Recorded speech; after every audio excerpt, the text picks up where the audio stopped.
There's revival and it's spreading like a wildfire. Bom dia, nossa segunda-feira. Glória a Deus que estamos começando mais uma semana. Que Deus nos abençoe nos desafios que teremos, né? O importante é que não podemos esquecer que temos o Espírito Santo como nosso auxiliador, aquele que nos ajuda em tudo e com certeza nos dá sabedoria para passar por cada adversidade e para vencer cada obstáculo, amém? Essa semana nós vamos então dar continuidade à nossa maratona aqui de devocionais a respeito da ira.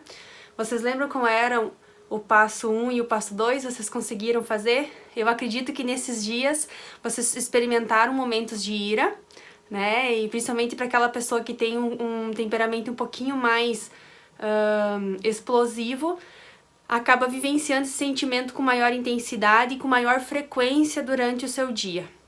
Mas a questão aqui é que a gente sempre aborda é que Deus não nos proíbe de sentir a ira. Isso faz parte da nossa natureza, só que a questão é que a gente não pode agir quando estamos irados. Porque quando agimos no momento em que estamos irados, as nossas ações elas são totalmente influenciadas por essa emoção e a gente vai fazer coisas com a qual vai se arrepender mais tarde, né?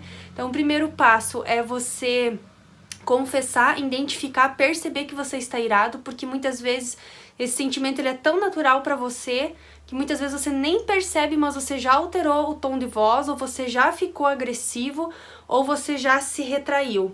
Porque isso é muito natural para você, então tu nem percebe quando ela chegou. Então o nosso ponto fundamental aqui é você perceber esses momentos quando você fica irado. Conseguiu perceber? Admita isso para si mesmo, isso é autoconhecimento e isso é muito importante para dominar as nossas emoções. Depois que você conseguiu identificar, você vai refrear a sua atitude imediata, né? Que nós já conversamos sobre isso. Se a tua atitude imediata é ficar agressivo e falar muito, então você vai fazer outra coisa e não isso que você está habituado a fazer. Ou se a tua ação imediata, quando você fica irado, é automaticamente se retrair e fechar, amarrar o burro, como se fala, né? Então você vai fazer outra atitude com relação a isso que você está passando, né? A gente até deu algumas sugestões de você plantar, regar plantinhas, de você dar uma caminhada, né? Mas fazer alguma coisa totalmente diferente do que você está acostumado a fazer quando você fica muito irado, ok? Nosso terceiro passo, então, nós vamos encontrar a fonte da ira, tá? Vamos tentar descobrir qual que é o gatilho aí que o teu cônjuge ou teus filhos fazem e que façam que você fique com esse sentimento à flor da pele, façam que você fique irado, tá? O nosso texto de referência nós vamos estar lendo lá em Mateus, capítulo 18, versículo 15, que diz assim: se o seu irmão pecar contra você, vá e, a sós com ele, mostre-lhe o erro. Se ele ouvir, você ganhou o seu irmão. Olha que sábio conselho aqui em Mateus nós estamos recebendo a respeito do nosso irmão quando peca contra nós. Isso serve também quando nós somos o outro lado, quando nós pecamos, né? A gente precisa saber ouvir, saber se colocar no lugar do outro, para realmente estar acertando essas diferenças, porque o Senhor nos fez diferentes, nem sempre a gente vai concordar, mas por isso que nós temos 2 ouvidos e uma boca, né? Faz sentido isso, não faz? Porque nós temos que ouvir mais e falar menos, com certeza.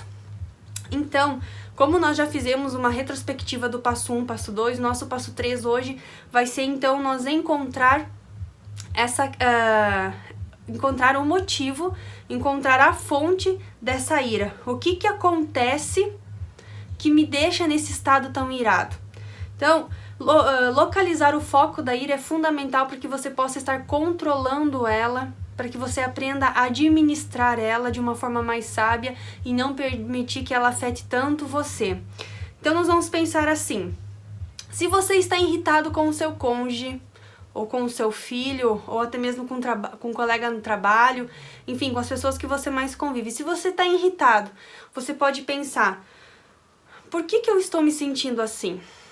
O que essa pessoa fez ou falou que me deixou nesse estado tão irritado?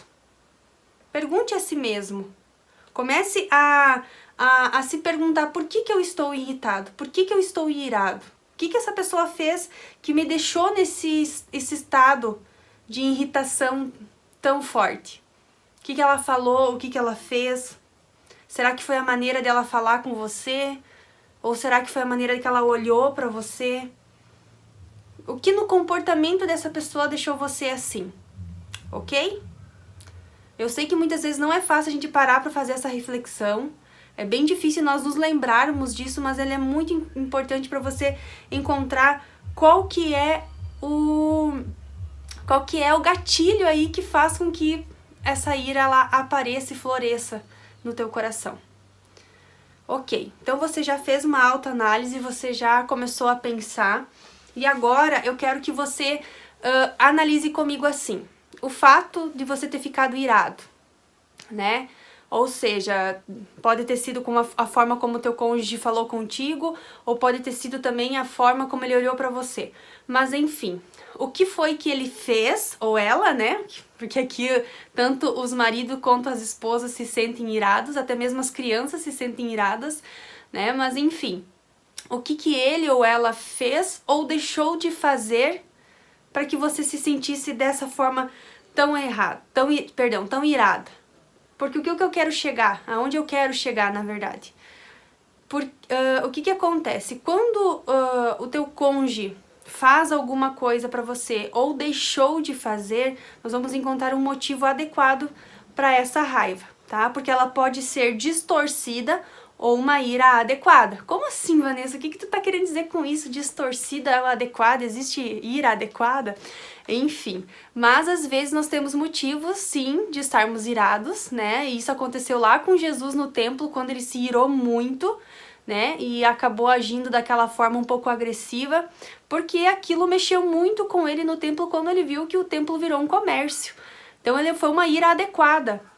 Mas ele não feriu ninguém, né? Ele simplesmente agiu conforme aquela ira que ele estava sentindo em função da casa do pai dele estar sendo usada com outro propósito totalmente diferente, né? E ele acabou agindo de uma forma irada, tentando fazer com que as coisas voltassem para o lugar, tentando fazer com que as pessoas ficassem, chamou a atenção das pessoas para aquilo, né? Foi uma ira adequada, porque ele chamou a atenção das pessoas para aquilo que estava errado, né? Então, o que eu quero chegar com isso?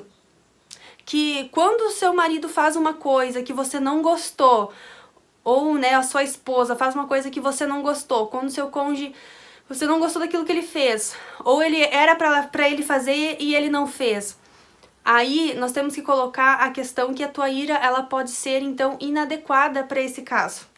Uma ira distorcida, tá? Porque nós temos que desenvolver a maturidade dentro do casamento, que do casamento nem sempre nós vamos conseguir as coisas que queremos, né? Nós já saímos da fase de criança, da infância, onde nós ficávamos bravos com nossos pais, porque eles não nos davam a boneca que queríamos, ou o carrinho que queríamos, e ficávamos irados por isso. Esse comportamento não pode ser trazido para dentro do casamento, e muitas vezes a gente acaba se comportando como na nossa infância. O nosso cônjuge não fez do jeito que a gente queria, não fez o que a gente quis, e a gente fica irado por causa disso, né? Então isso é uma ira totalmente distorcida, porque ela não tem fundamento para isso, né?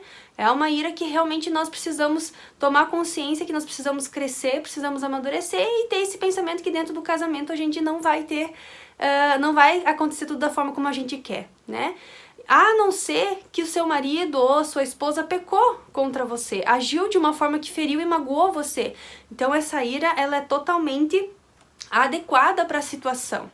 Então, o que eu quero, o meu vídeo já tá ficando bem extenso aqui, o que eu quero dizer com isso? Que quando nós conseguimos encontrar a fonte da nossa ira, nós conseguimos ter uma visão melhor da situação para tentar entender do porquê estamos nos sentindo assim, e assim, em vez de nós sermos manipulados por esse sentimento, nós começar a manipular ele.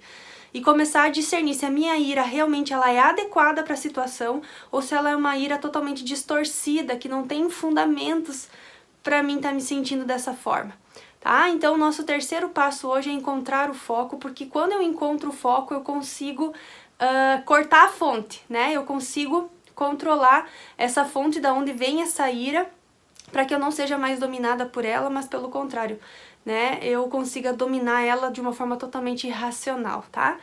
Queria poder explorar um pouquinho mais esse assunto, mas o meu vídeo já ficou muito longo. Então que Deus abençoe você nessa semana, que você realmente consiga estar refletindo sobre esse comportamento e que você consiga encontrar qual é o foco dessa ira, tá? E essa ira, ela não pode ser distorcida, ok?